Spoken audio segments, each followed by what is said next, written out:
Hi guys, Kev here, and I have a new Jackwolf knife to show you. So this is the Jackwolf Knives Gateway series knife, and I actually don't know what this is called. This is the Gateway Barlow, and this is the black carbon fiber version. Cool. It's made in China, and this is a new affordable series, guys.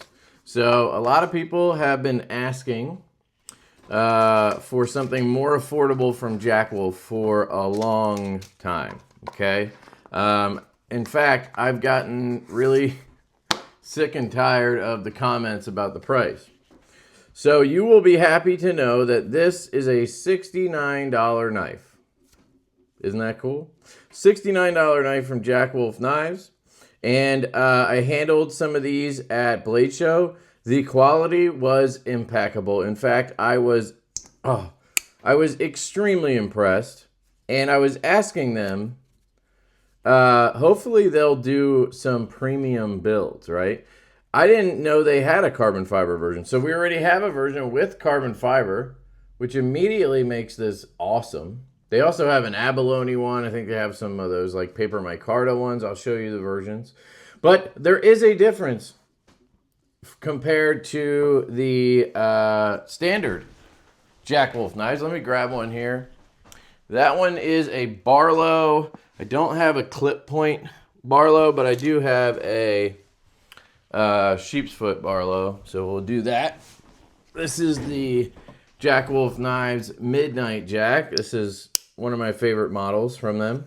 But it is a Barlow, so you'll see the handle is similar. It's a coffin-shaped Barlow. It's a little different.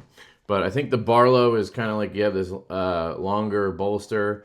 And then this has triple flutes just like the Jackwolf knives. But you can see the similarity. And then the blade shape is, in this case, a sheep's foot. In this case, a clip point, but very cool. Now you can see the differences right away. This is steel.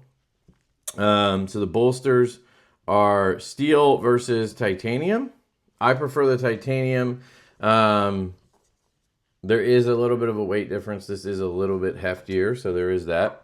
And then this is pinned construction.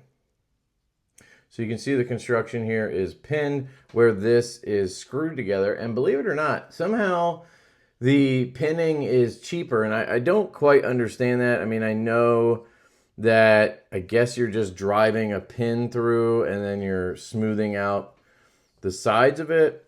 But I feel like that would be harder to get right than to use a CNC machine and just put some threads in and then you're screwing it together. I guess the hardware is part of the cost because you need a lathe to make the hardware. I guess that could be it.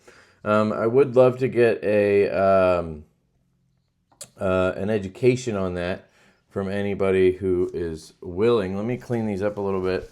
I usually put Wicked Wax on my blades when they're slip joints because I keep them in the slips.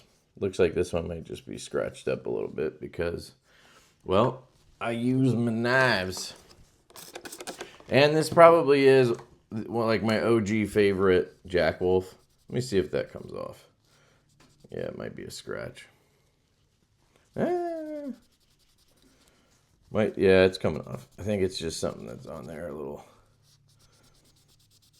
It's just very strong, whatever that is. I think it's from the sheath or the slip. Anyway, great walk and talk here. And you have a kick. So there's no stop pin in here. Beautiful. Love it. This is this version I think is M390. I think this is an original. Yeah.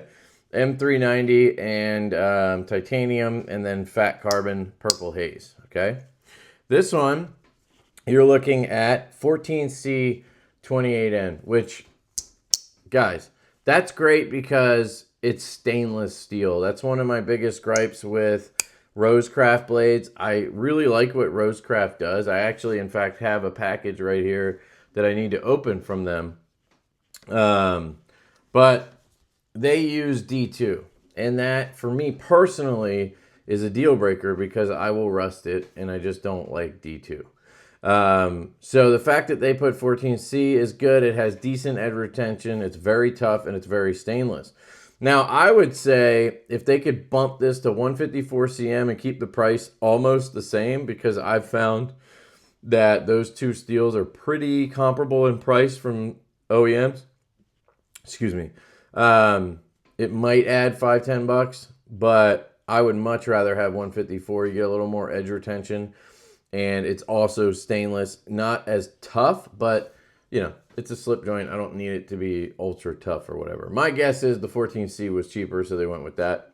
But I would love 154 cm. But either way, 14C is awesome because it's not one of those carbon steels that can rust and have issues, and it's not D2, same thing. And it's not trash steel like 8CR or something like that. And the knife is still $69, $70. Like, to me, that's awesome. And you get this really nice carbon fiber. They're not messing around here. This isn't like some cheap peel ply garbage. Like, this is really nice carbon fiber. Now, I will say it looks like there's something on there. I don't know if that's a pitting or what is that? Yeah, they look like little chunks taken out. You can see those white marks. This side's clean, so most likely if you got one, you'd be fine. Probably just a little bit of a defect here. That doesn't really bother me. Just, I mean, obviously I noticed it. Look at it. I really like this carbon fiber, actually. I'm not familiar with it. It might just be marbled carbon fiber. I think they're calling it black carbon fiber, so it looks like marbled to me. Even somewhat, I don't think it's forged, but something like that. But marbled carbon fiber does have a tendency to pit and stuff like that, if that's what it is. Again, it's a $70 knife. No big deal for me. Really nice blade shape. Pretty classic Jack Wolf, you know, clip point. Now, you're going to have a flat grind on this, so it's not going to be a hollow grind. It's going to be another difference. That does add to the cost. So really nice hollow grind here, deep, and it's all the way up, full height. That's hard to do, and that's expensive because somebody has to do this by hand because they have to use a wheel to do it.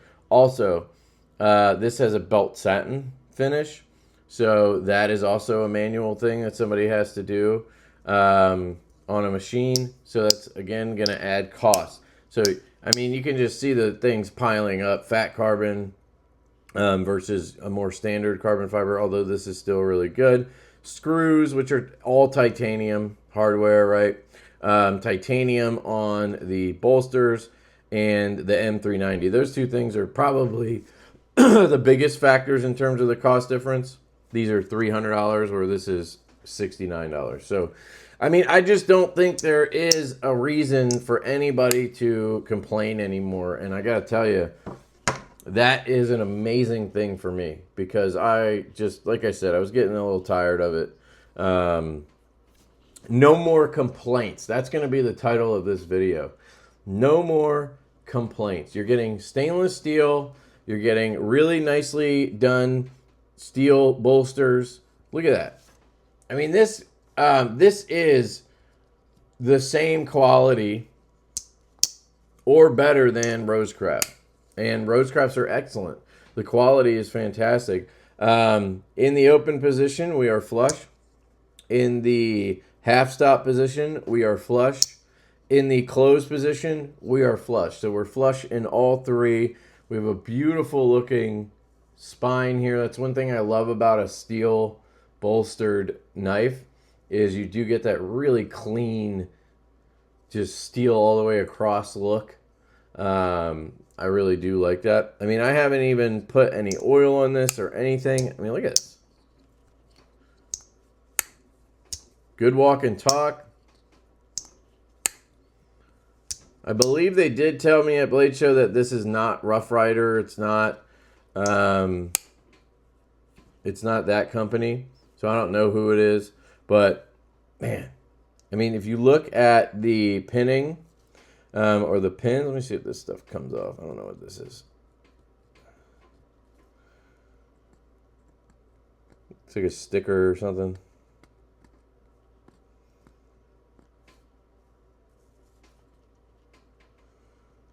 Yeah, looks like it's just a sticker on there. Anyway, the pinning is really cool. Let me zoom in and show you here. You can see, I mean, it's just flush with the contouring. Like, it's just really well done. Just take a look at the construction. I was telling them at Blade Show, I said, oh, and you have the crest thingy here. So you got like the shield look. Is that what it's called, a shield? I always forget. But this is perfectly smooth, like excellent job with that. Here's the blade. You do have a machine satin on here. Not my favorite, but again, 60, 70 bucks. I mean, what more can you ask for? It's a machine satin. You're not going to get more than that from anybody else. Really good walk and talk. Let's see. We still have a kick. We do not have a stop pin in here. So you still get the same good acoustics. Let me see if I can compare them for you.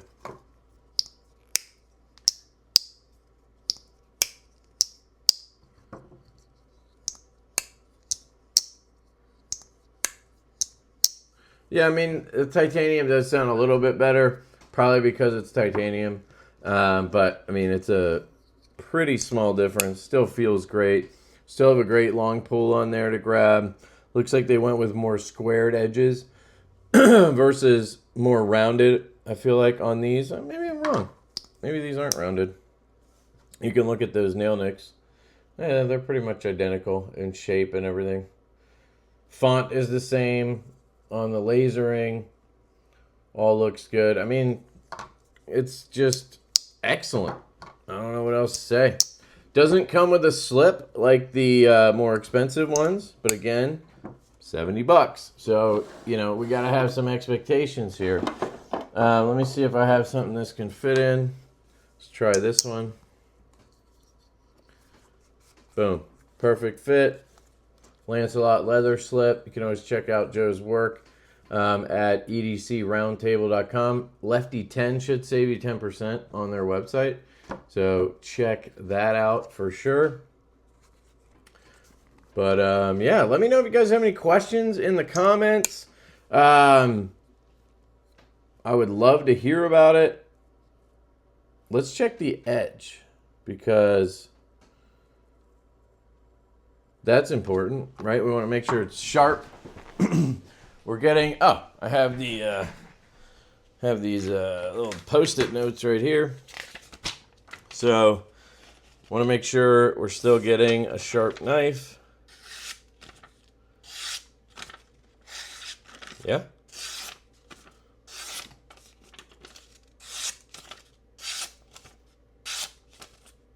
Honestly, these might be sharper than some of the Jack Wolves I've got.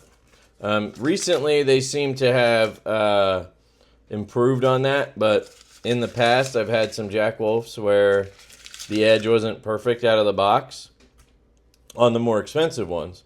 So this edge feels fantastic. By the way, these are dropping today. They might be available by the time I get this video up, but 2 p.m. on July 1st is when these are dropping. And yeah, I don't really have many nitpicks at all other than the things that would make this a $300 knife. You know what I mean? I did tell them, I think I started this story earlier, sorry. I did tell them at Blade Show that I would love to see this build, right? But with a more premium steel and camo carbon. If they could do camo carbon on these, and maybe 154 cm would be perfectly fine. I don't need S90V or whatever. But 154 cm and camo carbon would probably make this a $130 knife or something like that. That would be an absolute game changer. That would, I mean, I think it would corner the market. You'd have the pin construction, but apparently the pin construction is amazing. Like, this is super cool. How, like, it just works. You know, you don't have to worry about the pivot walking on you. You don't have to take it apart and clean it. You just take a Q-tip back here. You know, I'll show you what I do. Take a Q-tip after I play with it a little bit to work out some of the junk in there. This is pretty clean already. Then I take some oil. I do have a new lubricant I've been using. This is Carbon Honey. I got a sample at Blade Show from Machine Wise, and then I hit them up. Wanted to try their different ones. They have all different ones. I wouldn't use the uber thin. There's thin, uber thin, medium, and thick. And honestly, I think thick might be the way to go on this one. I haven't seen exactly how thick it is yet, so let's see. Shake it up a little bit. Oh, it's pretty thick. It is pretty thick. Let's see if it works. We'll see. Grab another Q-tip here. But yeah, you guys can check out Carbon Honey on their website. I do not have an affiliate link or anything. They don't do that. They did send me some samples because I asked. That's their little sticker right there, which is cool. I guess that's another difference with the Jack Wolf. Didn't come with any stickers or anything. They're doing what they can to make it as affordable as possible, because that's what people were asking for, right? That stuff is thick. See how this does. I usually use KPL heavy, so this should be, you know, in that ballpark.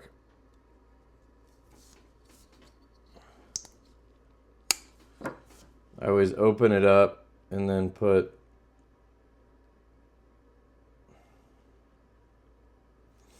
a little bit right in here,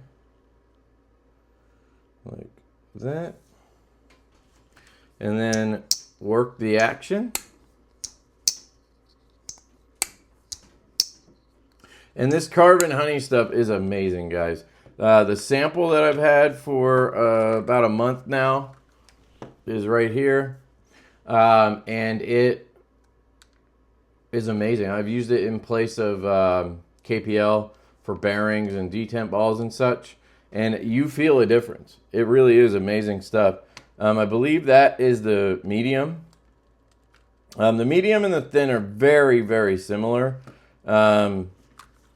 They're like almost the same, but there's just a slight difference. So, you know, like I would probably use medium on washers and thin on bearings, but they're very similar. Really good stuff though. And you get it unscented, which is really cool. You can choose if you want a scent. They do offer one for each one, but it comes unscented if you want, which is perfect for me because those scents kind of give me a headache usually. So anyway, really digging the Carbon Honey. Check that stuff out. Yeah, this is a little bit more of a pop in that step now. Pep in the step. Excellent. Oops.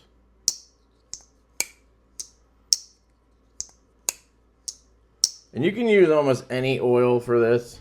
I do recommend after you play with it for a couple hours or a day, clean it out again and re-lubricate. You can see it starts to blacken because right now it's wearing in all the parts.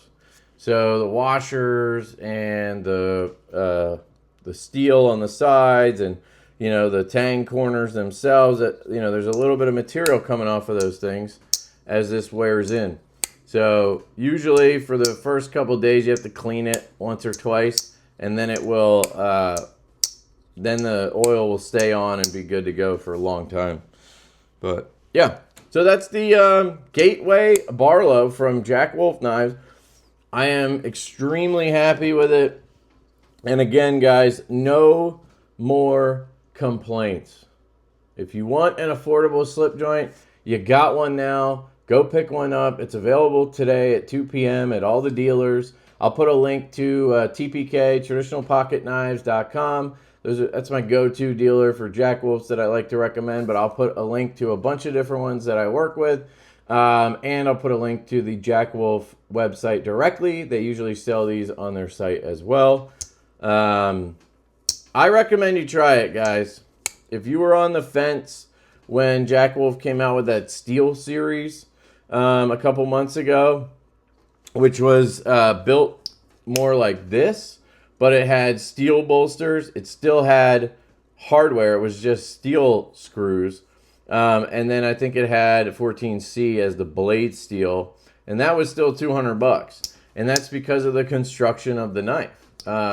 Clearly, that's what we've learned here, is that using screws and all of that stuff makes it a more expensive knife versus this. It all comes down to the OEM. So all of those people who have been shouting, Jack Wolf is just stealing everybody's money, they're making a boatload of profit. Clearly, you're wrong, right? Because now you have a $70 knife. They obviously can't be taking a bunch of profit on a $70 knife through dealers. I mean, that's insane. So it just was a cost thing. And yeah. So I'm glad that they were able to basically show that. It's kind of a inadvertent benefit to releasing this Gateway series, in my opinion. But, you know. Anyway, I love you guys. I hope you have a fantastic day. Check out the Jack Wolf Gateway series. I'm really happy they're doing this. I think it's important to have both affordable knives and knives that are more premium for the people who want to spend a little more money. But it's always good to have those knives that people who are budget conscious can pick up. So, love you. Hope you have an absolutely fantastic day. And I will catch you guys later. Peace.